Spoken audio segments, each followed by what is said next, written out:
깊이 있는 시선으로 오늘을 바라보는 뉴스 퍼레이드 문을 열겠습니다. 오늘의 주요 뉴스 보시겠습니다. 우리 사회의 대표 지성인이자 원로로 활동해온 김동길 연세대 명예교수가 별세했습니다. 고인은 자신의 시신을 의과대학에 기증하라는 유언을 남겼습니다. 바이든 미국 대통령이 기시다 일본 총리와의 통화에서 북한의 탄도미사일 발사를 강력하게 규탄했습니다. 두 정상은 북한의 도발을 가장 강력한 표현으로 규탄하면서 유엔 안보리 결의의 명백한 위반이라고 말했습니다. 북한의 미사일 도발 문제를 논의하는 유엔 안전보장이사회가 조만간 소집될 것으로 보입니다. 유엔 사무총장은 북한을 향해서 비핵화 대화 재개를 촉구했습니다. 작곡가 겸 가수 돈 스파이크의 마약 투약 사건이 잇따른 파장을 낳고 있습니다. 우리 일상 깊숙하게 들어온 마약, 어떻게 막아야 할지 취재기자와 함께 따져봅니다. 저희는 잠시 뒤 돌아오겠습니다.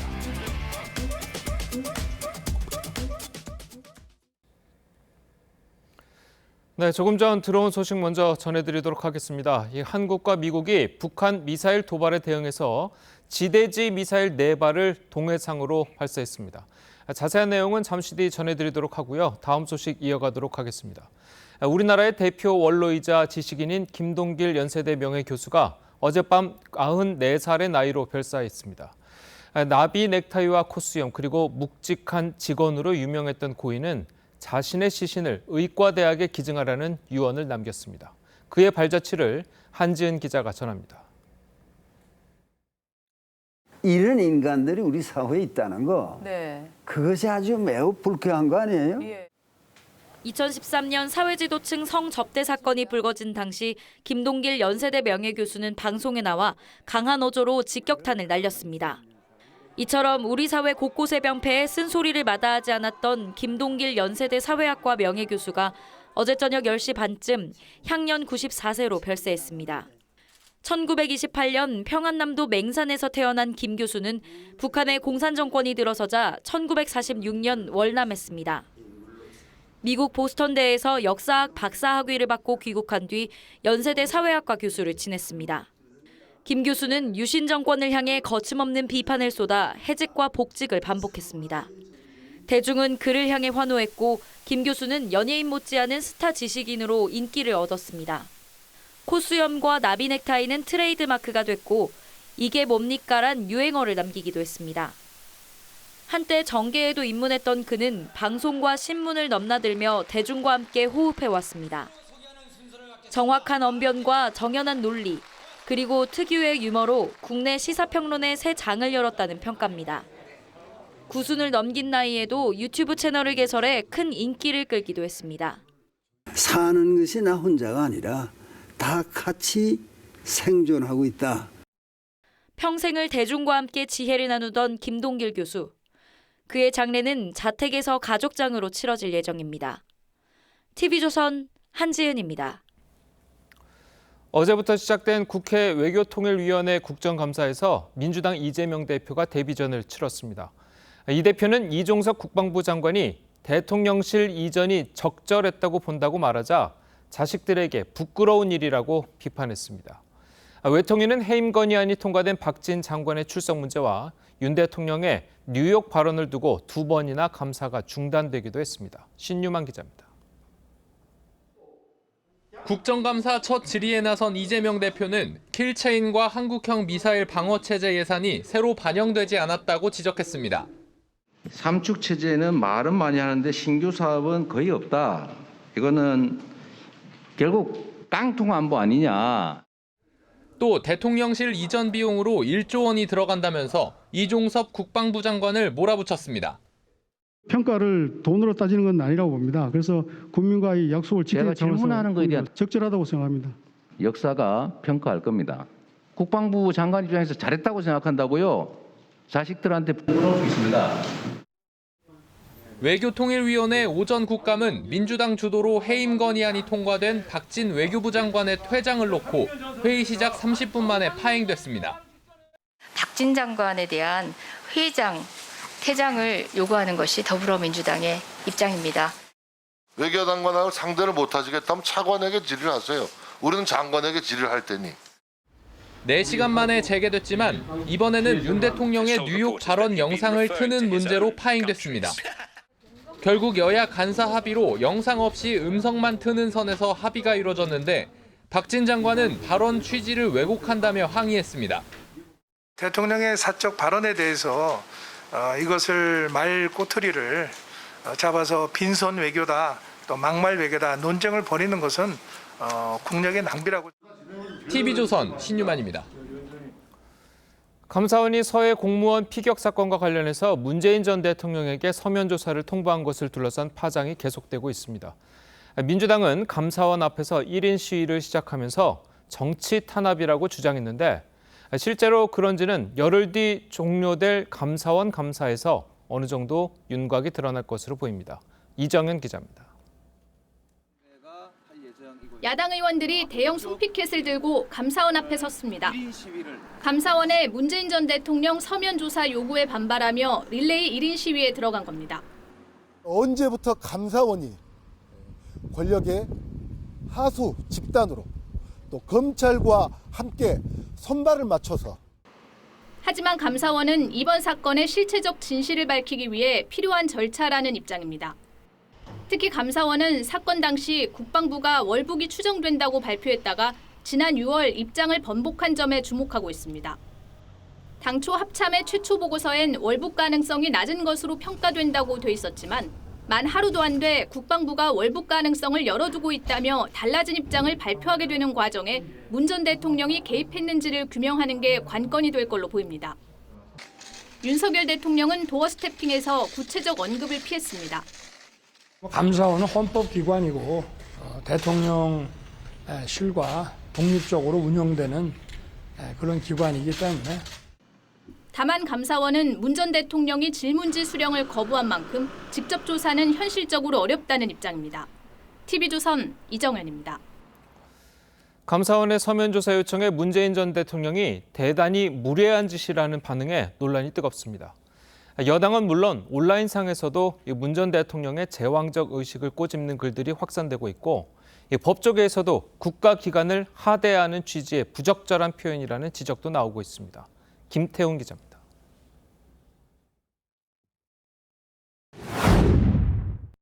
무례한 짓. 대통령께서는 감사원의 서면 조사 요구가 대단히 무례한 짓이다라는 말씀을 하셨습니다. 국립국어원에 따르면 무례하다는 단어는 관습적으로 손 윗사람이 아랫사람에게 쓰는 말입니다. 짓이라는 표현에는 낮잡아 이르는 의도가 들어가 있다고도 설명했습니다. 학계나 법조계에서도 적절하지 않은 표현이라는 반응이 많습니다. 부장판사 출신 한 변호사는 아무리 대통령이라고 해도 헌법상 독립된 기관인 감사원과 공무원을 아랫사람으로 취급하는 말을 쓰는 건 부적절하다고 지적했습니다. 여당은 문 전 대통령의 제왕적 의식이 드러났다고 비판했습니다. 퇴임하고 나서도 특권을 누리겠다는 태도가 아닙니까? 문재인 전 대통령만 성역입니까? 김기현 의원은 감사원의 예우를 갖춘 질문에 무례하다는 것이야말로 국민을 향한 무례한 언사라고 지적했고, 권성동 의원은 봉건 시대 왕의 언어라면서 정치적으로 이용했던 세월호 희생자를 향해 미안하다, 고맙다고 쓴 게 무례라고 지적했습니다. 야당은 문 전 대통령이 극대노했다는 의미라고 반박했습니다.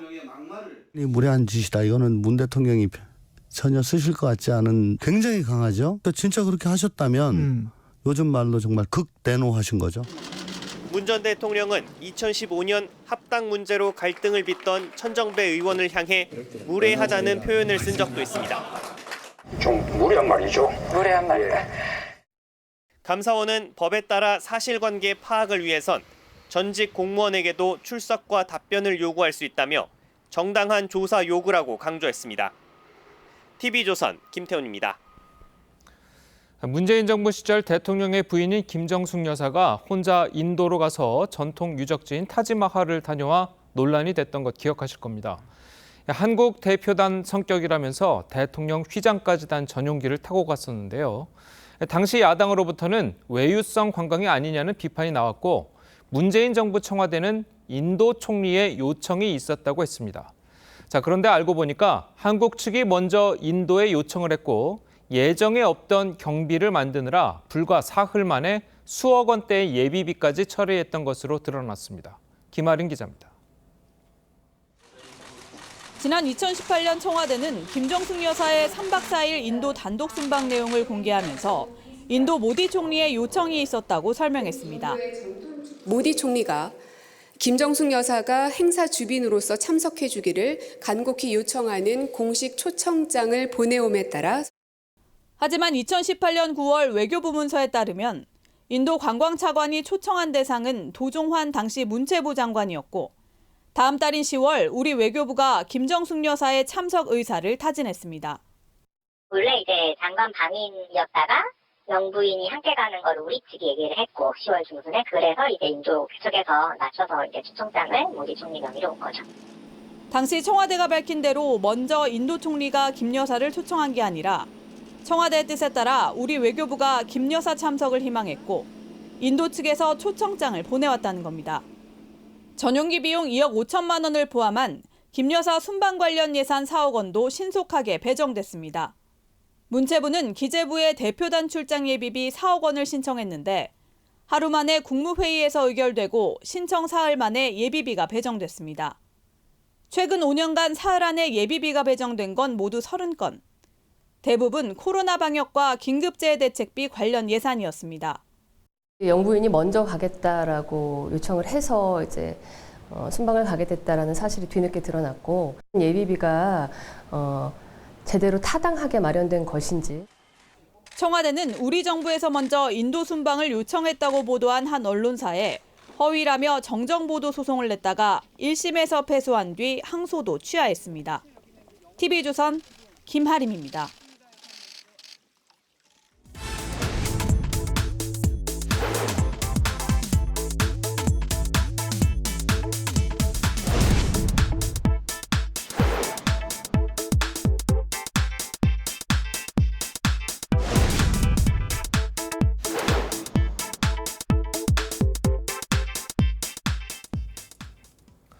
어제부터 윤석열 정부 들어 첫 번째 국정감사가 시작됐는데요. 여야가 상임위 곳곳에서 충돌하면서 출발부터 파행을 빚었습니다. 두 분과 함께 자세한 이야기 나눠보도록 하겠습니다. 민현주 전 새누리당 의원 그리고 김두수 시대정신연구소 대표 나오셨습니다. 안녕하세요. 예, 안녕하세요.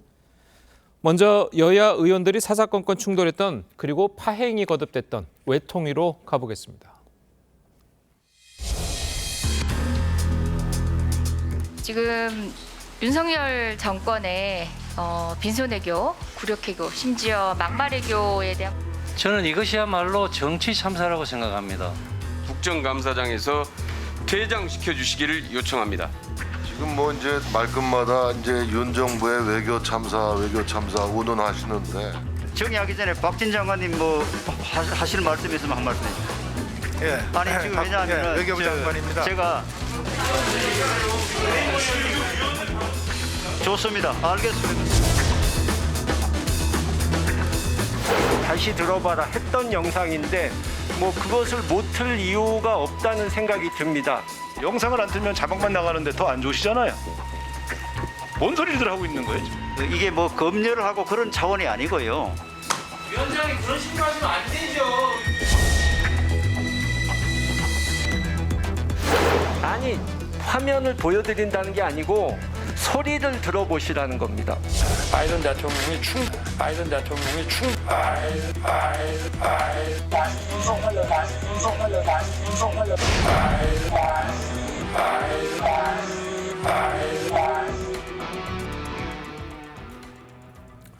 예, 이 국감 시작부터 박진 장관 회의장 퇴장 여부 그리고 그걸 놓고 이제 여야가 공방을 벌였는데요. 자, 국회에서 물론 뭐 민주당이 해임 건의안을 단독으로 이제 처리했긴 했지만 만약에 이렇게 국정감사에서 장관이 참석을 했을 경우 민주당이 이제 퇴장을 요구할 그럴 권리가 있습니까? 아무래도 이제 장관 해임 건의안을 낸 것이 민주당이고 또 단독 본회의 처리까지 하지 않았습니까? 그래서 민주당 입장에서는 아마 박진 장관이 참석을 해서 상임위를 진행하고 싶었어도 명분이 좀 없었을 거예요. 그래서 저는 어느 정도는 오전 진행이 파행으로 갈 것이라는 건 예상한 부분이 있는데요. 이제 문제는 민주당 이제 오후에는 정상적으로 진행이 됐습니다. 네. 아시겠지만 국민들께서도 이해하시는데 물론 이제 대통령의 외교 순방에서 약간의 매끄럽지 못한 부분이 있었지만 예. 사실 그것이 장관 탄핵으로 이어질 부분이냐 비판은 겸허히 수용하겠다라고 장관도 이야기한 상황에서 그걸 본회의에서 무리하게 처리했어요. 그래서 박진 장관 입장에서는 이제 최대한 소명을 하고 민주당도 거기에 대해서 정쟁화를 시키는 것을 제가 보기엔 뭐 오전 정도로 했다고 하면 저는 그냥 잘 마무리가 된 것이 아닌가라는 생각이 드는데 다만 예. 아쉬운 것이 있다면 민주당이 그렇게 비판하고 싶은 순방에서의 그 작은 문제들, 크고 작은 문제들에 대해서 정확하게 짚어내면 되는데 그것을 그 묵은 이미 온라인상에서 SNS상에서 이미 다 돌아서 국민들 다 아시는 그런 것들을 굳이 국감장에서 다시 영상을 틀고자 하는 저렇게 정쟁거리로 만들려는 부분이 좀 안타깝고요. 한마디 더 드린다면 상임위장에서 영상을 트는 문제는 사실 여야 간사 간에 합의가 있어야 되는 거는 맞습니다. 예. 그러니까 이렇게 국회법에 정해져 있다. 상임위에서도 반드시 영상은 간사끼리 합의를 해라라고 국회법에 정해져 있다기보다는 통상적으로 상임위 차원에서 간사 간의 협의를 통해서 증인이라든지 영상 상영을 결정을 하는데 민주당이 저렇게 일방적으로 하는 것은 파행을 아예 작정을 하고 들어온 것이 아니냐라는 그런 비판을 받기에 충분하다고 봅니다. 예, 알겠습니다. 자, 그리고 저희가 앞서 영상에서 좀 보여드렸지만 윤석열 대통령의 논란이 됐던 그 발언을 이게 반복적으로 그리고 이제 그 음성을 분석하는 형식으로도 이제 좀 약간 틀었잖아요. 자, 그런 부분은 좀 어떻게 보셨습니까? 그게 꼭 필요했다고 보시나요? 저는 뭐 이번 외교 통일 이쪽에서 이 문제를 안 다룰 수가 없었다고 생각하고요. 예. 불가피하다고 생각합니다. 그러니까 정부의 외교 무능과 또 이 모든 일이 벌어진 거에 대해서 국민들 대부분이 이게 참사가 일어났구나 이렇게 생각하고 있는데 이걸 점검 안 할 수가 없는 거죠. 그러니까 이 국정감사라 하면 여야 국회의원들이 행정부를 대상으로 뭐가 문제인지를 감사하고 행정부의 잘못된 점을 지적해서 견제하는 역할을 해야 되는데 이게 여야로 나뉘는 정쟁의 행태를 통해서 창가 방패 형식으로 이루어지니까 이 파행은 예상됐다고 생각하고요. 문제는 이제 이 과정에서 우리가 일일이 뭐 따져볼 수 있는 뭐 일본 기시다 총리와의 한담이라든지 뭐 간담회라고 표현했죠. 48초. 그리고 이제 지금 우리나라에 뭐 전기차 문제가 있던 IRA 법안에 대한 뭐 이런 대응이라든지 이런 외교 전반에 대해서 지금 뭔가 문제가 있는데 이것에 대해서 책임지는 사람이 단 한 명도 없고 그런 상태에서 더불어민주당은 박진 외교부 장관에 대해서 해임 건의를 결의할 수밖에 없는데 지금 이제 정부나 여당에서는 이 문제에 대해서 단 한 사람도 문제가 없다. 오히려 열심히 외교를 잘했다. 더 유능한 사람이다. 뭐 이런 식으로 변명을 하고 있으니까 이거에 대해서는 민주당 입장에서 안 따질 수가 없는 거죠. 예, 알겠습니다. 자, 그리고 계속해서 이제 법사위에서 일어났던 논쟁을 좀 보시겠는데요. 여야가 이제 문재인 대통령에 대한 감사원의 서면 조사 요구를 놓고 격돌을 했습니다. 영상 준비했습니다.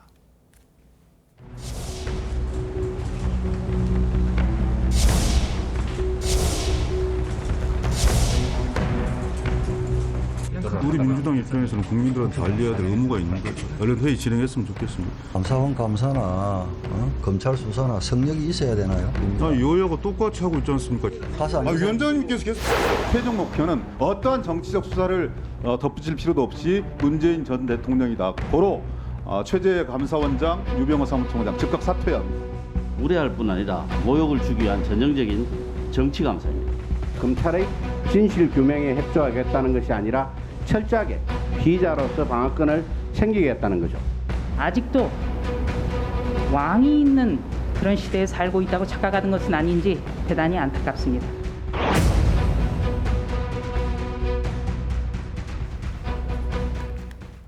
자, 원래 법사위 어제 국감은요 대법원에 대한 국감이었습니다. 그런데 감사원을 놓고 이제 신경전이 오갔는데요. 자, 민주당에서는 이제 감사원의 문 전 대통령에 대한 이 서면 조사 요구 정치 탄압이다 이렇게 주장을 했어요. 전직 대통령에 대해서 문제가 있어서 그거에 대해서 조사를 하겠다는 것이 그것이 무조건 정치 탄압이라고 하면 문재인 정부는 5년 내내 정치 탄압을 한 것이죠. 박근혜 정부에 대해서. 그래서 이건 사실관계를 분명히 바로잡아야 된다라고 봅니다. 이 문제의 사실관계는 대한민국 국민이 무참하게 북한에 의해서 살해된 사건에 대한 진상조사입니다. 이미 오늘도 유족들은 외치고 있어요. 우리 남편이, 우리 아버지가 과연 정말 북한에 월북을 했는지, 그래서 아니면 정부의 대통령실의 그 당시 청와대죠. 청와대의 방만한 대응으로 인해서 무참하게 살해가 된 것인 진상을 규명해달라고 하고 있습니다. 근데 그 당시 대통령 보고 상황을 보면 대통령이 서면 보고 받고도 3시간 동안 아무 일도 하지 않았고요. 그리고 그 이후에 6시간 이후에 서해에서 무참히 살해가 됐습니다. 예. 이거 관련해서 또 하나의 합리적인 의구심이 드는 것은 그날 이후에 그 다음 날 문재인 전 대통령이 유엔의 종전선언 연설을 녹화하기로 되어 있는 일정이 있었어요. 예. 그래서 저희들이 질문을 던지는 것은 문재인 대통령의 그 성과, 업적 성과, 평화 관련된 대북 종전선언 연설을 위해서 이 우리나라의 공무원이 민간인 공무원이 살해되는 것을 방치한 것이 아니냐 또는 사실관계를 왜곡한 것이 아니냐라는 것에 대해서 의구심을 갖고 있고 그에 대한 답을 찾고자 하는 것입니다. 이 부분은 윤석열 정부가 사실 탄생하게 된 하나의 계기가 되기도 해요. 대한민국 국민의 생명을 지키지 못했다는 국민적 비판이 있었기 때문에요. 이 부분에 대해서 대통령을 소환한 것도 아니고 검찰에서 감사원에서 사실관계 확인을 위한 서면 조사인데 감히 무례하다라는 표현을 쓰는 문재인 전 대통령의 그 의식 수준에 대해서 저희는 다시 한번 비판을 하지 않을 수 없습니다. 예, 알겠습니다. 자, 그리고 이제 감사원은요, 이 과거에도 이제 김영삼, 노태우 대통령이 이제 서면 조사를 했었고, 전두환 대통령에 대해서도 감사원은 이제 서면 조사를 했었습니다. 그리고 문재인 정권 시절에도 박근혜, 이명박 전 대통령에게 서면 조사를 요청했던 적이 있습니다. 자, 그런데 문재인 대통령은 무례하다라는 이제 표현을 측근에게 한 것으로 알려지고 있고, 과연 이게 정말 무례한 짓인지 아니면 감사원이 월권을 한 것인지 좀 어떻게 좀 보십니까? 일단 감사원은 중립성이나 독립성 이거에 대해서 국민들의 신뢰를 기반으로 해서 감사를 하는 건데요. 예. 이것이 이제 정치적 의도가 있다든가 뭔가 이 정쟁적 요소로 만들려고 한다면 이것은 감사에 기본적으로 실패한 겁니다. 그러니까 앞서 예로 들면 뭐 노태우 대통령 같은 경우는 율곡 비리라고 하는 전 국민적 분노가 있었던 사안이고, 김영삼 대통령 같은 경우는 IMF에 대한 원인 규명이라든지, 그리고 이제 문재인 정부 당시에 박근혜 대통령이나 이명박 대통령은 문제는 박근혜 대통령은 이제 탄핵을 가져온 이런 일련의 이제 국가적 그리고 국민적 모두가 다 공감했던 사건에 대해서 마무리하는 그런 감사원의 감사였다고 보이는데, 예. 이번에 이 감사원은 절차도 문제가 있거든요. 유병호 그 사무총장의 어떤 전격적 결정처럼 보여서 감사위원회 의결도 없었다라고 하는 것이 지금까지 알려진 일이고요. 예. 결국은 이런 절차를 위반했다고 해서 민주당은 공수처에 이제 고발까지 해놓은 상태입니다. 예. 서해 공무원 피살 사건의 경우에 현재 특수 정보를 열람할 수 있는 국방위가 있고, 또 대통령이 결단하면 지금도 확인 가능한데 이것을 집권하자마자 지금까지 이것을 정쟁적 요소로 끌어와서 전 정부를 공격하는 수단으로 사용하고 있는데, 이것이 감사원이 나서야 될 문제인가. 감사를 하고 있다 그러지만 지금 또 검찰 수사가 진행되고 있는 상황이고, 이런 것들이 겹치는 상황에서 이 대통령에게, 전직 대통령에게 서면 조사라고 하는 갑자기 그냥 절차도 거치지 않는 이런 행태에 대해서는 기본 절차나 이런 걸 지키지 않았다고 하는 문재인 대통령의 의사의 표현이죠. 기본적 예의가 없다.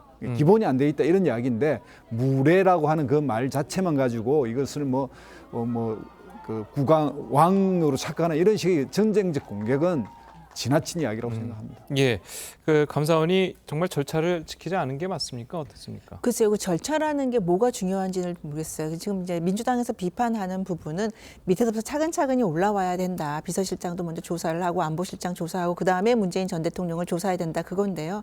사실은 그거는 뭐 규정에 있는 것도 아니고요. 사안에 따라서 얼마든지 뭐 순서는 바꿔질 수도 있고 동시에 할 수도 있는 문제지, 본질은 저는 안보실장 먼저 하고 그다음 대통령을 해야 된다. 그것이 아니라요. 문재인 대통령을 공격함으로 인해서 민주당이 지금 위기에 봉착할 수 있다. 그 위기 의식을 그 위기 의식을 표현하는 것이라고 봅니다. 그래서 아까도 앞서서 말씀드렸지만 그 무엇보다 중요한 것은 대한민국 국민의 생명입니다. 그 자리에, 대통령 자리에서 대한민국 국민의 생명을 지키지 못했다는 건 대통령으로서 무한 책임을 져야 하는 문제고요. 퇴임 이후에도 그 사안에 대해서는 문재인 대통령이 문제가 없다고 한다면 정확하게 밝히시면 됩니다. 서면조사, 앞서서 말씀드렸지만 소환조사도 아니고 서면조사에서 뭐 필요하신 만큼 억울하다면 그 부분을 정확히 기술해 주시면, 그러면 월북자로 낙인 찍혀서 지금 고통받고 있는 그 가족들은 이 문제들에 대해서 해결하고 또 새롭게 살 수 있지 않겠습니까? 그래서 이 부분은 문재인 전 대통령이 뭐 무례하다, 뭐 순서를 어겼다, 절차를 지키지 않았다라고 비판할 것이 아니라 항상 말씀하셨듯이 국민만 바라보고 이 문제에 정정당당하게 임해주셔야 된다고 생각합니다. 알겠습니다. 그리고 어제 행안위 국감에서는요, 여야 의원들 사이에 고성이 오가기도 했습니다. 어떤 상황이었는지 영상 준비했습니다. 윤석열 정부는 너무 참 거짓말로 일관합니다. 대통령실 이전 496억이면 괜찮다. 거짓말 아니었습니까? 있지도 않는 사실 내지는 많은 논란이 있는 사실을 단정적으로 말씀하시면서 거짓말 정보로 몰아붙이는 그런 말씀들은 엄격한 주의를 주셔야 된다고 저는 생각을 합니다. 언제부터 우리 국회가 발언에 대한 통제를 받아야 됩니까? 저는 이만희 간사님의 발언에 대해서 매우 정말 이 문제가 있다. 의원님들의 발언에 대해서 통제할 의도 전혀 아닙니다. 들으세요. 안 들으려면 왜 그렇게 소리 내기만 말아요? 법상머리가 없잖아. 누구한테 벌상머리라고 그래요 지금? 어디 감히 의원 발언에 대해서 어느 감이래? 누구한테 벌상머리라고 그래요? 예의가 없잖아. 사과하세요 사과. 예의가 없어. 예, 어느 쪽이 예의가 없는지는 잘 모르겠습니다만 다음 영상도 좀 준비했습니다. 이 국방위 국감에서는 민주당 이재명 대표가 국감 데뷔전 치렀습니다. 직접 보시겠습니다. 대통령실 이전하느라고 국방부 관련 부대들 온 동네 옮겨 다녀야 되죠. 이게 거의 1조 원 가까이 비용이 들 거라고 추산이 되는데 대통령실 이전이 뭐 일이 중요하다고 1조 원이라는 그 말씀은 아니라는 제가 말씀을 질문은 드리고 평가를 돈으로 따지는 건 아니라고 봅니다. 그래서 국민과의 약속을 지키는 제가 차원에서 질문하는 거에 대한 답을 해보세요. 네. 종합적으로 적절하냐 부적절하냐. 적절하다고 생각합니다. 역사가 평가할 겁니다. 이런 게 결국은 안보를 희생하면서 국력을 훼손하고 국민에게 피해를 입히는 것입니다. 자식들한테 부러울 수 있습니다. 자, 어제 같은 경우는 이제 이재명 대표의 국감 데뷔전이 있었는데요. 좀 어떻게 보셨습니까? 일단 대선 후보를 했던 그리고 대선의 쟁점이 됐고 대선 이후에 가장 국민들에게 현 정부에 대한 지지를 철회하게 만든 청와대 이전 이 문제를 전공으로 찔렀다고 보고요. 이재명 의원의 어떤 선명성이 드러났다고 생각합니다. 그러니까 이 청와대 이전에 따라서 연쇄적인 여러 문제가 있었습니다. 이제 국방부에 뭐 이런 연쇄적 이동도 있어야 되고 또 장마가 와서 그 대처했던 문제, 안보에 대한 대처, 이런 윤석열 정부의 지지율이 이제 하락했던 원인이 거기에 있었고요. 이 자료에는 안 나왔지만 또 대선 그 쟁점 중에 하나가 이제 삼축 체제라고 북한의 핵에 대한 어떤 도발을 어떻게 대응할 것인가에 윤석열 후보가 이야기했던 그 부분이 집권했음에도 불구하고 이번 예산에 전혀 반영되지 않았다.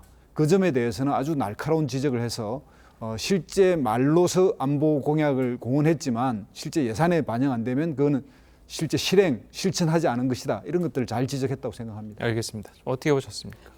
예, 민주당에서 언젠가부터 문재인 대통령 때 붙은 것 같아요. 문재인 의원 때부터죠. 대권을 꿈꾸거나 당대표가 되는 분들이 국방위로 배치가 돼서 민주당이 취약하다고 하는 그 안보의 문제에 좀 전격적으로 진출하는, 등장하는 그런 추세를 보이는 것 같아요. 그래서 이재명 대표도 이번에 예의 아니게 딱 마찬가지로 지금 국방위에 배치가 돼서 질의를 했는데요.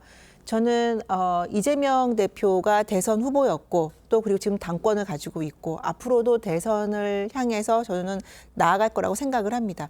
그런 차원에서 이번 국방위의 첫 번째 등장해서 질문은 좀 미래지향적인 질문이었기를 기대를 했는데 여전히 정쟁거리가 되는 이슈 중에 하나인 대통령실 이전, 용산 이전 문제를 들고 나왔다는 점에서 조금 실망스럽고 안타까운 점이 있어요. 그래서 대통령실 이전은 그렇다고 해서 지금 다시 청와대로 들어갈 수 있는 거 아니지 않습니까? 그리고 이재명 당대표 입장에서도 민주당이 만약 정권을 잡았다고 해서 청와대로 다시 들어갈 상황이 아니거든요.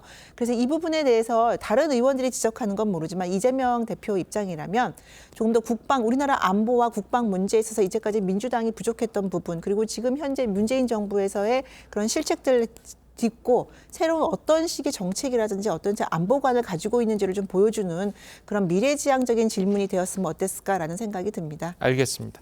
자, 오늘 두 분 말씀은 여기까지 듣겠습니다. 잘 들었습니다. 고맙습니다. 북한이 어제 발사한 중거리 탄도미사일에 국제사회는 한 목소리로 규탄하고 있습니다. 유엔 사무총장은 규탄 성명을 냈고 유엔 안보리 회의는 오는 5일 소집될 가능성이 매우 높은 상황입니다. 미일 두 정상도 긴밀한 협력을 약속했습니다. 권은영 기자입니다.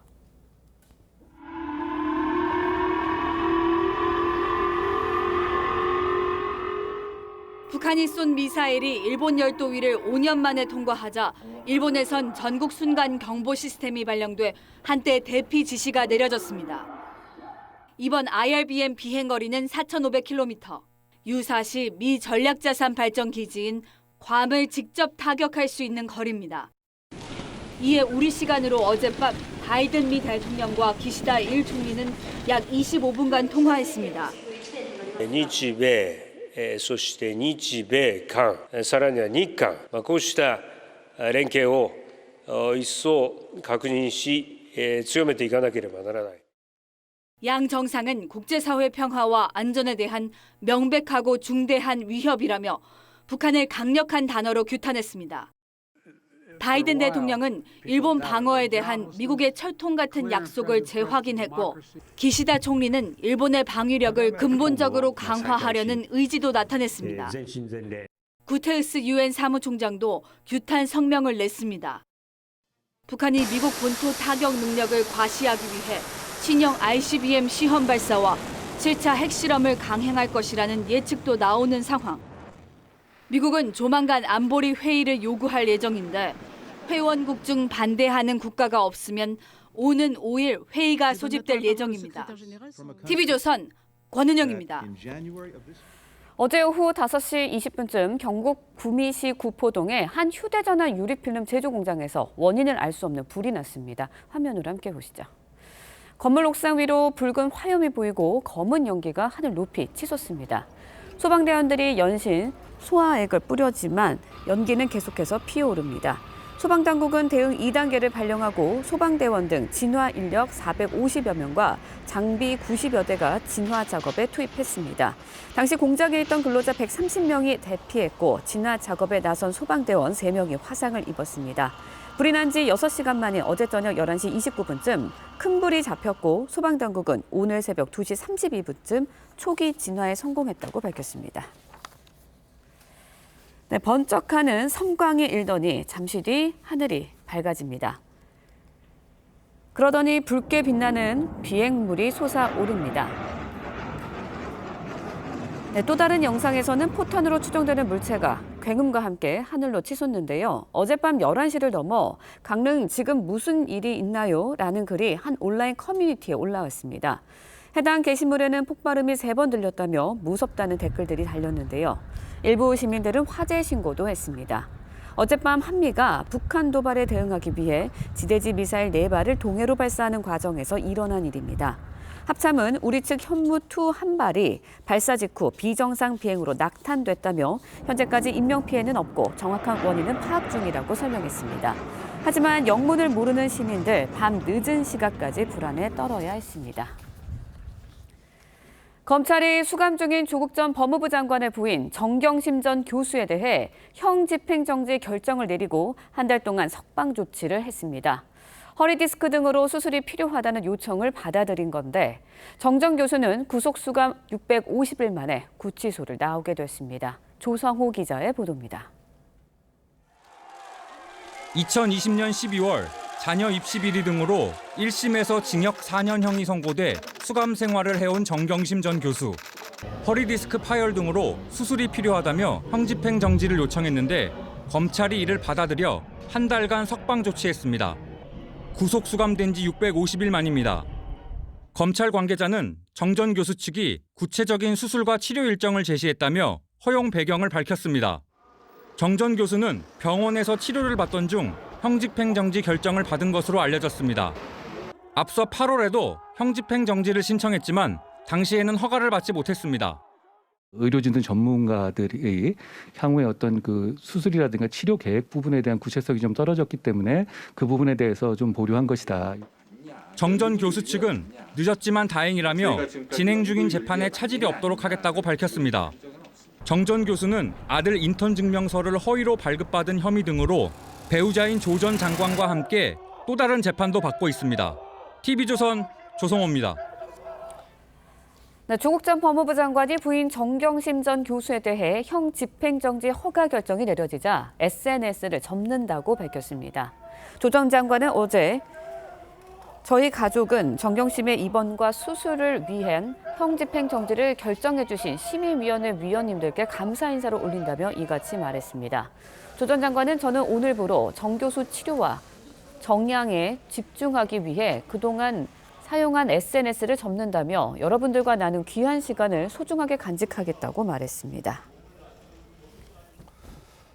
자녀 입시 비리 혐의 등으로 징역 4년형이 선고된 수감 생활을 해온 조국 전 장관의 부인 정경심 교수가 한 달 동안 석방이 됩니다. 네, 검찰이 정 전 교수의 형 집행정지 요청을 받아들였기 때문인데요. 정혁진 변호사, 설주환 변호사와 함께 짚어보도록 하겠습니다. 안녕하세요. 안녕하세요.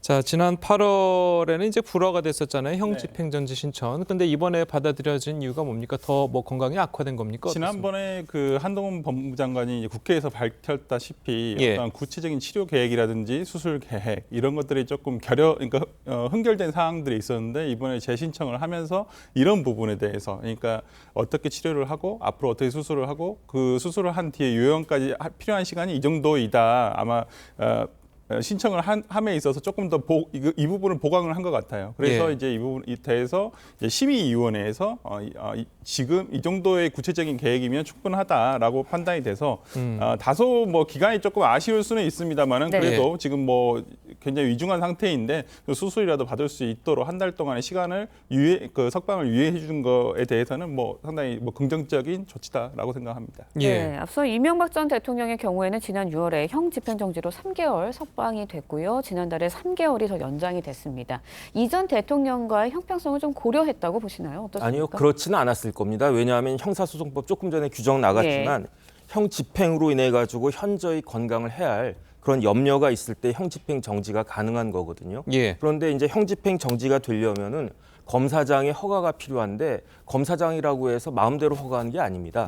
그 형 집행 정지 심의위원회 관련한 규정이 형사소송법에 나와 있거든요. 그 내용을 보면은 그 위원 중에 한 명 이상은 반드시 의료인, 의사가 포함되도록 되어 있고요. 의사 선생님이 딱 봐서 이 사람은 계속 여기에다가 그 가둬뒀다가는 문제가 생기겠다 이렇게 판단을 하면 그때 풀어주는 것이고 또 형식적으로는 검사장 허가가 있어야 되지만 실질적으로는 의료인들의 그 판단이 결정적인 역할을 할 거기 때문에 지난번에 이제 정경심 교수가 석방되지 형 집행 정지가 되지 못했던 이유는 그러한 부분들을 의학적인 그러한 부분들을 제대로 소명하지 못했기 때문이었다라고 저는 생각이 됩니다. 알겠습니다. 아까도 이제 조금 전에 말씀드렸지만 뭐 야권에서도 이제 나오는 게 허리 디스크 수술을 하는데 한 달은 좀 모자란 것 아니냐 이런 얘기가 좀 있거든요. 일반적으로 저희가 사건을 하더라도 보통 수술을 한 다음에 그다음에 상황을 지켜보고 또 요양까지 다 한다고 한다면 한 달이라는 기간이 그렇게 긴 시간은 아닙니다. 보통 이제 수술까지 이제 그 수술의 정도가 어느 정도까지는 모르겠습니다만은 보통 개복 수술을 한다든지 그런 경우라면 짧은 시간이죠. 어찌 보면 그 회복까지 필요하다고 본다면 그렇다고 한다면 조금 아쉽긴 하겠지만은 1개월 뒤에 이제 예를 들어서 이번에 이명박 전 대통령처럼 3개월의 연장을 신청을 하지 않았습니까? 이제 필요한 경우 당시에 어떤 의사의 전문의의 소견서라든지 이런 의학적인 전문적인 자료들을 첨부해서 뭐 예를 들어서 필요하다고 한다면 한 달 정도에 더 추가로 집행 연장 신청을 충분히 할 수도 있지 않을까. 그리고 그때 가서 다시 한번 심의위원회에서 이 부분에 대해서 어떻게 현재 상황을 면밀하게 살펴본 다음에 연장 조치를 할 것인지 정말 정무적인 판단도 저는 제 개인적으로는 없지는 않았다고 봅니다. 이게 꼭 야권뿐만 아니라 여권 내에서도 상당히 그 여권의 고문들 상임 고문들이라든지 여러 언론들 입장에서도 이 부분이 어찌 보면 이명박 전 대통령에 대한 허가와 그다음에 연장 이런 부분까지 있는데 정경심 교수에 대해서도 매몰차게 해버린다고 한다면 그것도 어찌 보면 또 윤석열 정부라든지 여권의 뭐 정무적인 판단이 저는 역풍이 있으리라 생각하거든요. 뭐 그게 크지는 않겠지만. 그래서 이번에 제가 봤을 때는 한 달이라는 기간 뭐 수술하고 그다음에 또 필요하다고 한다면 한 달 더 연장할 수 있다고 봅니다. 네, 앞서도 저희가 전해드렸지만 조 전 장관 정정 교수의 치료에 집중하기 위해 SNS를 접겠다라는 뜻을 밝혔습니다. 어떻게 보셨나요? 저는 뭐 적절하다고 생각이 되는 게요. 일단은 조국 전 장관이 사회적으로 큰 물의를 일으켰었고 무엇보다도 본인도 지금 재판을 받고 있는 형사 피고인입니다. 예. 그런데 피고인이 저렇게 SNS에다가 이런저런 이야기를 함으로 인해 가지고 형사 재판, 본인 재판에 영향을 미칠 수 있는 행위를 하는 것은 그것은 바람직하지 않다라고 생각을 했었기 때문에 이렇게 지금 좀 자제하시는 것은 저는 잘하는 일이다 그렇게 생각이 됩니다. 알겠습니다. 자, 저희는 다음 이야기도 해보도록 하겠습니다. 채널A 기자의 명예를 훼손한 혐의로 재판에 넘겨진 민주당 최강욱 의원이 1심에서 무죄를 선고받았습니다. 먼저 최 의원의 입장부터 들어보겠습니다. 정치검찰이 그토록 집요하게 이루고자 했던 권한유착이라는 프레임, 그리고 그것을 받아서 정치적으로 계속 활용하고 선전하려고 했던 국힘의 프레임은 좌절되었다. 그리고 그 허위성이 입증되었다라는 말씀을 먼저 드리고 싶습니다. 그런 불법적인 취재, 그리고 검찰과 언론의 결탁, 이런 거에 대해서 경종을 울리는 판결이 되었으면 하는 생각이고요.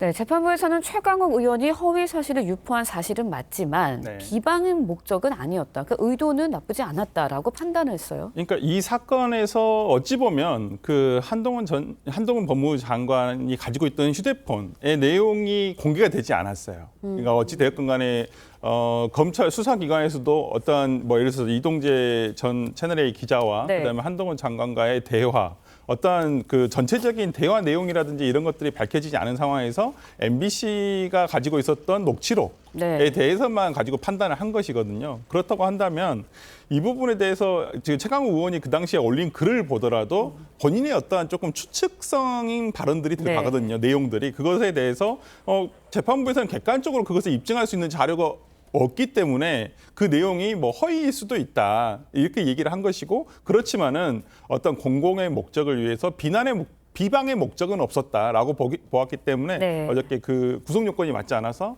무죄를 선고한 것이라고 생각합니다. 예. 자, 그리고 이제 뭐 최강욱 의원이 이제 조금 전에 이제 이야기한 것처럼 정치 검찰이 그토록 집요하게 이루어가고자 했던 권한유착의 프레임.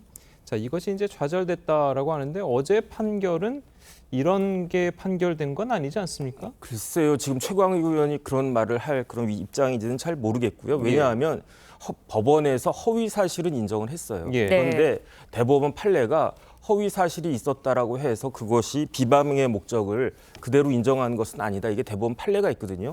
그렇기 때문에 이제 그 판례에 따라 가지고 어쨌든 그 재판부에서 무죄 판결을 한 것은 같은데, 그런데 판결 내용 중에 제가 좀 납득이 되지 않는 것이 어떤 내용이냐면은 기자가 명예훼손을 자초한 측면이 있다 이런 이야기를 했단 말이에요. 그런데 이런 이야기는 판사가 유죄를 선고한 다음에 그런 다음에 이제 양형할 때 형을 정할 때 뭐 피해자한테도 이런 측면이 있으니까 이제 좀 형을 갖다 감면한다든지 이런 내용을 할 때 쓰는 표현인데 왜 그런 이야기까지 했는지 그 부분은 제가 좀 납득이 되지가 않습니다. 일단 검찰에서는 항소에 나설 것을 검토 중인 것으로 알려졌는데 어떻게 판단하시나요? 일단 그 아까 정 변호사께서 말씀해주신 부분에 대해서 아마 이동재 기자가 이전에 한번 판결을 받을 때도 그 재판부에서도 이게 형법상 법의 구성 요건에 해당하지 않기 때문에 죄가 되지 않는 것일 뿐 취재 윤리를 지킨 거에 대해서는 상당히 의문이 있다. 상당히 취재 방식에 대해서는 이렇게 해서는 안 된다라고 얘기는 한 적이 있어요. 판시사항 중에는 있습니다. 그리고 이제 검찰에서 이 부분에 대해서 아마 저는 항소를 할 것이라고 봅니다. 보통 일반적인 경우에 무죄 판결이 선고가 되면 검찰에서는 거의 자동적으로 항소를 하거든요. 물론 이게 기계적으로 하는 것은 아닙니다만은 검찰에서는 본인들이 이 무죄 판결을 받았는데 그걸 항소하지 않고 해버린다면 본인들의 기소 자체가 잘못됐다는 것을 인정한 것밖에는 안 되거든요. 그러니까 대법원까지 가더라도 아마 무죄 부분에 대해서는 아마 검토는 하겠지만은 저는 항소를 할 것으로 보입니다. 알겠습니다. 자, 그리고 이제 최강욱 의원 같은 경우에는 이번 사건과는 또 별개로 조국 전 장관의 아들에게 허위 인턴 확인서를 발급해준 혐의 등으로 이제 의원직 상실형을 1심, 2심에서 이제 받은 상태잖아요. 만약에 대법원에서 이게 유지가 된다면 의원직을 상실하게 되는데 좀 어떻게 예상을 하십니까? 일단은 최광욱 그 당시 변호사가 2017년 10월경에 조국 당시 민정수석에게 그 아들에게 네. 허위 인턴 증명서를 발급했단 말이에요. 그래가지고 이제 법원에선 두 가지를 다 인정했습니다. 첫 번째는 대학원의 학사 업무를 방해한 것을 인정을 갖다가 했고 여기에 대해서는 1심, 2심 모두 공히 그 실형을 갖다가 선고를 했고요. 그 다음에 이를 부인하는 그 허위 사실을 유포한 것은 공직선거법 위반이다. 이것도 기소가 됐는데 이건 이제 벌금형 80만 원 나왔기 때문에 의원직 상실형은 되지가 않는 거죠. 그런데 제가 봤을 때는 1심, 2심이 유죄가 나왔기 때문에 대법원에서도 아마 유죄가 나올 가능성이 굉장히 크지 않나 싶고 제가 사건 진행하는 걸 쭉 봤더니 그동안에 이제 대법원에 사건이 접수가 됐음에도 불구하고 최강욱 의원이 이걸 받지를 않았었어요. 그런데 그 이후에 진행된 걸 봤더니 8월 24일 날 드디어 최강욱 의원에게 그 기록이 송달이 됐고 9월 5일 날 상고 이유서를 제출했더라고요. 그런 다음에 이제 9월 14일 날 대법원 주심에게 배당이 돼가지고 제 생각에는 늦어도 올해 안에는 대법원 판결이 나오지 않을까 저는 그런 생각이 듭니다. 알겠습니다. 네. 자, 마지막으로 이 소식도 한번 짚어보도록 하겠습니다. 이 최근 한 공모전에서 윤석열 대통령을 풍자한 고등학생의 만화 작품이 상을 받아서 전시가 됐습니다. 지금 화면에 나오고 있는 그 만화인데요. 자, 변호사님, 그러니까 이 작품을 좀 어떻게 보셨습니까? 일단 저는 뭐 그냥 재밌게 봤습니다. 특히나 이제 또 이게 어디서 지쳐냈냐면 만화 관련한 어떤 그 입상을 한 것이더라고요. 그렇기 때문에 뭐 재밌게 풍자하기 위해서이다. 뭐 고등학생이 본인이 느낀 바대로 본인이 뭐 어떤 시사에 관심이 많아서 이런 부분에 대해서 풍자한 것인데 저는 이 부분 여권에서 특히 뭐 문체부에서 정부 기관에서 이 부분에 대해서 어떤 그 이의를 제기하는 부분이 물론 뭐 문체부 장관 상으로 나가는 것이고 또 그 지원을 하기 때문에 세금으로 지원하는 부분이 있기 때문에 뭐 그렇게 지적은 할 수는 있습니다만은 작품에 대해서 이런 것까지 저는 문제를 삼는 것은 오히려 표현의 자유라든지 창작의 자유 이 외국 같은 경우에는 상당히 폭넓게 인정되고 있지 않습니까? 그리고 그 윤석열 대통령이 후보 시절에는 뭐 예능 프로그램에 나가셔서 본인은 정치 풍자에 대해서 상당히 폭넓게 인정하고 있고 그건 그쪽 언론이라든지 그건 창작자의 권리라고 말씀하셨거든요. 저는 그런 면에서라면 이런 것까지 트집을 잡는다는 것은 상당히 좀 과하지 않나라는 생각이 듭니다. 표현의 자유 침해다, 문화 탄압이다 이런 비판들도 있는데 어떻게 보시나요? 글쎄요, 뭐 저는 풍자인지는 잘 모르겠고요. 적어도 창작은 아니다. 왜냐하면 영국의 더선에 비슷한 만화가 있었거든요. 그런데 제가 보니까 이게 전국 학생 만화 공모전이거든요. 그 공모 요강을 봤더니 응모장은 반드시 미발표된 창작 발표물이어야 한다. 이렇게 되어 있고요.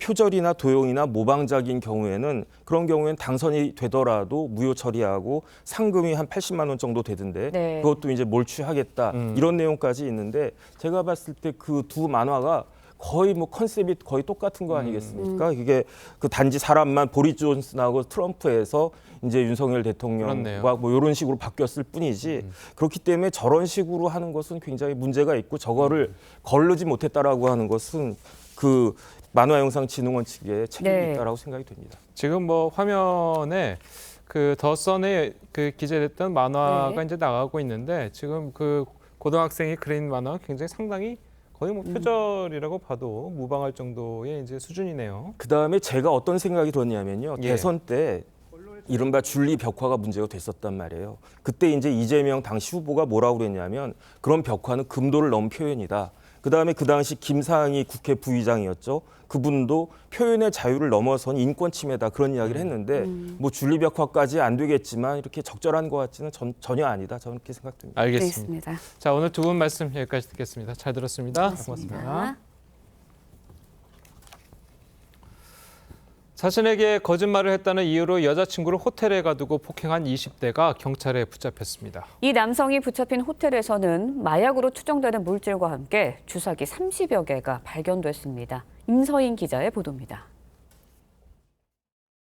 검정색 승합차가 경광등을 켠 채 왕복 2차선 도로를 빠르게 내달립니다. 차에서 내린 경찰관이 건물 안으로 뛰어들어가고 뒤이어 또 다른 경찰차도 도착합니다. 어제 새벽 0시 50분쯤 20대 여성이 서울 중구의 한 호텔에 감금돼 있다는 신고가 접수돼 경찰이 출동한 겁니다. 여성을 감금한 건 남자친구인 20대 A씨. 이틀 동안 피해 여성을 호텔에 가둔 채 폭행하다 출동한 경찰에 붙잡혔습니다. 피해 여성은 SNS를 통해 가족에게 감금 사실을 알렸습니다. 경찰에 붙잡힌 A씨는 여자친구가 거짓말하는 것에 화가 나 범행을 저질렀다고 진술한 것으로 전해졌습니다. 경찰은 피해자 동생의 신고로 출동한 이 호텔에서 마약 추정 가루와 주사기 30여 개도 발견했습니다. 경찰은 간이 시약 검사 등을 통해 A씨의 마약 투약 여부를 확인 중입니다. 다만 피해 여성에게 마약을 강제 투약하지는 않은 것으로 보고 있습니다. 경찰은 감금과 특수폭행, 마약류관리법 위반 등의 혐의로 A씨에 대해 구속영장을 신청할 예정입니다. TV조선 임서인입니다. 전해드린 대로 마약이 우리 일상 속을 파고들고 있습니다. 네, 특히 유명 작곡가 돈 스파이크의 마약 투약 사건이 충격을 주고 있는데요. 사회부 임서인 기자와 함께 자세한 이야기 나눠보도록 하겠습니다. 안녕하세요. 자, 이 돈 스파이크가 마약을 이제 상습 투약한 혐의로 구속이 이제 된 상태인데 지금 현재는 어떻게 수사가 진행되고 있습니까? 네, 돈 스파이크가 체포된 건 지난달 26일이었는데요. 체포 당시 필로폰 30g을 갖고 있었습니다. 무려 1,000명이 투약할 수 있는 양이란 보도도 나왔지만 경찰은 돈 스파이크가 마약 유통책으로 보기는 어렵다는 입장입니다. 다음 날인 27일엔 사무실 등을 압수수색해 추가 증거들을 확보했습니다. 돈 스파이크는 지난해 12월부터 서울 강남 일대 여러 호텔에서 보도방 업주와 여 종업원들과 함께 필로폰을 투약한 혐의를 받고 있는데 관련 피의자만 10명 이상입니다. 네, 그런데 마약을 최근에 시작했다고 돈 스파이크가 말을 하긴 했는데 이번이 처음은 아니라고요? 네, 그렇습니다. 돈 스파이크는 지금으로부터 12년 전인 2010년 대마초를 피운 혐의로 재판에 넘겨져 징역 1년에 집행유예를 선고받은 적이 있습니다. 또 2008년 10월부터 다음해 8월까지 3차례에 걸쳐 대마초를 구입해 7차례를 피우고 자신이 구입한 대마초를 지인과 함께 흡연한 사실도 확인됐습니다. 당시 돈 스파이크는 잘못을 뉘우친다는 반성문을 법원에 제출하기도 했는데요. 결국 마약에서 손을 떼지는 못했습니다. 마약에 한번 손을 대면 벗어나기 매우 힘들다는 사실을 다시 한번 보여주고 있습니다. 뭐 문제는 이제 마약이 더 이상 뭐 이렇게 돈 스파이크 같은 일부 연예인들만의 문제는 아니다. 뭐 이런 문제가 아니겠습니까? 네, 그렇습니다. 인구 10만 명당 마약류 범죄자 수를 마약류 범죄 개수라고 하는데요. 유엔은 이 마약류 범죄 개수가 20이 넘지 않을 때 마약 청정국으로 분류합니다. 그런데 우리나라는 2015년부터 이 개수가 20을 넘었고 최근 3년간은 30도 내리 넘었습니다. 마약류 사범도 2014년 9,900명에서 지난해 16,000명 정도로 1.5배 넘게 늘었습니다. 하지만 이는 빙산의 일각이고 적발되지 않은 마약 사범까지 포함하면 실제 국내 마약 사범은 40만 명이 넘는다는 추정도 나옵니다. 네, 일상생활까지 침투한 거 아닌가라는 생각이 드는데 마약 문제가 특별히 심각한 세대도 있다고요. 네, 마약 유통도 트렌드가 있는데요. 과거에는 부유층을 중심으로 했다면 지금은 공무원, 주부, 심지어 고등학생까지 마약에 손을 대고 있습니다. 단순 투약뿐만이 아닙니다. 최근에는 고등학생이 SNS에 마약방을 개설한 뒤에 마약을 밀수해 팔다 적발된 적도 있습니다. 마약 사범 평균 연령도 점점 낮아져서 작년 기준으로 2030 비중이 50%를 넘었습니다. 10대 사범도 450명이나 됩니다. 경찰이 약 2달간 마약 특별 단속을 진행한 결과 1,800명이 넘는 마약 사범을 검거했고 272명이 구속됐습니다. 뭐 젊은 층의 마약도 문제지만 이 신종 마약들이 좀 생겨나서 뭐 검거가 힘들다는 얘기도 있어요. 네, 그렇습니다. 더 큰 문제는 새로운 마약류, 신종 마약이 세계 어딘가에서 끊임없이 만들어지고 또 유통되고 있다는 점입니다. 사법당국은 법률에 명시된 마약류만 단속하고 처벌할 수 있습니다. 그래서 우리나라는 수상한 물질을 일단 임시 마약류로 지정해서 확산을 막고 있는데요. 이마저도 신종 마약류의 개발 속도가 너무 빨라서 현장에서는 따라잡기 힘든 실정입니다. 네, 그렇다면 이제 정부가 대응책을 좀 내놔야 되지 않을까 생각하는데 어떤 대응책을 내놓고 있나요? 네, 정부에서는요. 마약 범죄가 일상으로 파고드는 상황에서 법원의 양형 기준에도 변화가 필요하다는 지적이 나오고 있는데요. 어제 대법원 국정감사에 출석한 김영란 양형위원장의 발언 들어보시죠. 2020년도에 일부를 조금 올리긴 했습니다. 기준은. 근데 전반적으로 좀 재검토가 필요하다는 생각은 들고 앞으로도 지금 의원님 말씀을 제가 우리 위원회에 적절하게 전달하도록 하겠습니다. 작년 하반기 서울 남부지법에서 마약 관련 혐의로 기소된 38명 중 6명이 집행유예 처분을 받았습니다. 마약은 재범률도 36%에 달할 만큼 매우 높기 때문에 교육과 치료에 집중해야 한다는 주장도 나옵니다. 하지만 현실은 딴판입니다. 마약 사범은 최대 1년까지 무상 치료를 받을 수 있는 규정이 마련돼 있지만 치료 감호 체계는 부실합니다. 전국 21곳의 지정병원 중 지난해 환자를 단 한 명도 받지 않은 곳은 13곳이었고 이 중 8곳은 5년간 단 한 명의 환자도 받지 않았습니다. 마약 투약자가 치료 감호 제도가 있다는 것을 모르는 경우도 많고 수사기관이 신청하는 것도 너무 까다롭다고 합니다. 턱없이 부족한 예산과 인력도 크게 늘려야 한다는 지적도 나오고 있습니다. 네. 예, 알겠습니다. 자, 임서인 기자 잘 들었습니다. 고맙습니다.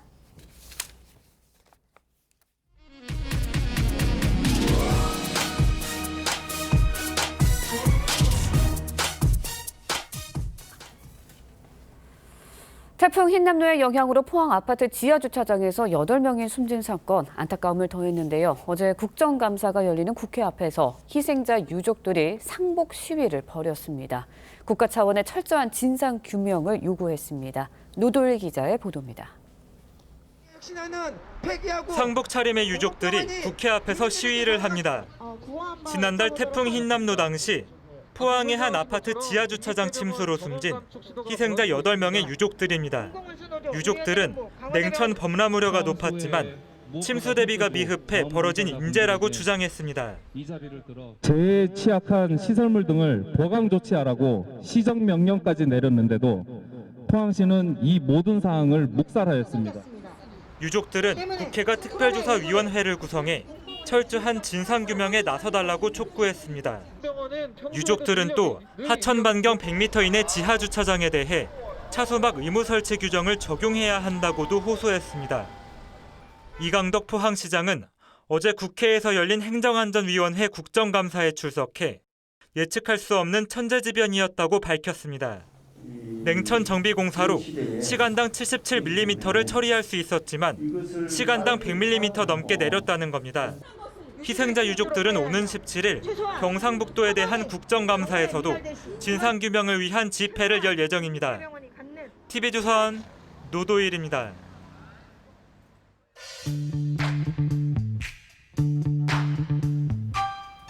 렌즈에 담긴 순간 그 의미를 읽어봅니다. 사진기자가 선택한 아침의 한 장입니다. 아침 저녁으로 쌀쌀한 날씨가 가을이 왔음을 실감케 하는데요. 하루가 다르게 우리 주변이 가을빛으로 물들고 있습니다.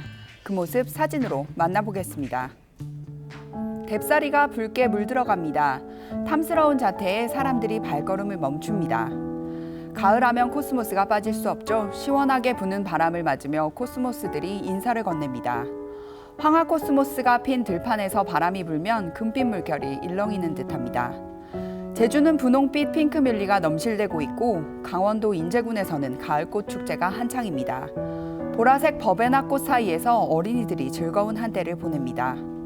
서울 덕수궁 돌담길에는 가로수들이 알록달록한 옷을 입었습니다. 강원도 평창군에서는 단풍이 붉게 물들어가고 있고 가을 하늘은 더없이 맑고 푸르릅니다.